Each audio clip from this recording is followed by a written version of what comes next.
saving for working this summer. Well, a predicted dry spring and summer with no snowpack has municipalities across Vancouver Island preaching water conservation to residents. Restrictions on things like lawn sprinklers are already in place and are expected to become even more stringent in the coming weeks. Dean Stoltz reports.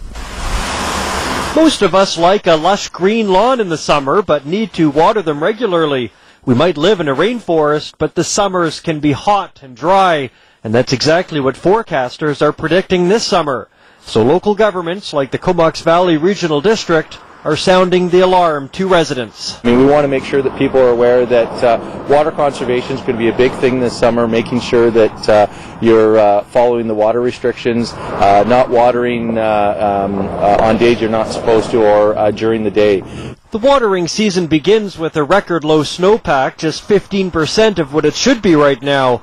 Add minimal rainfall to that in the coming months and you can see the predicament just when water usage begins to soar. If you look at our water flows between wintertime and summertime, once you get into the summer months, we're looking at sometimes 2 to 3 times as much water use per day as what we'd see in the wintertime. Now, if dry conditions do continue throughout the summer, those not on municipal water systems will be having their own problems, especially those who use shallow wells. One water delivery company here in the Comox Valley telling me they've already been making some deliveries to those people with shallow wells.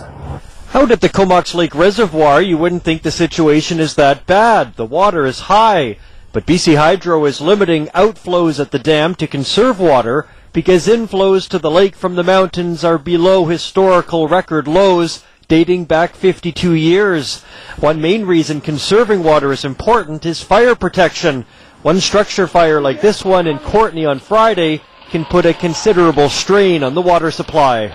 On the fire that we had the other night, Friday night, was a fully involved structure fire. I would estimate we probably were putting out, with our master stream, in excess of 2,000 gallons per minute. So we, in an event like that, have a huge draw on the system. Stage 2 water restrictions go into effect for Comox Valley residents on Monday.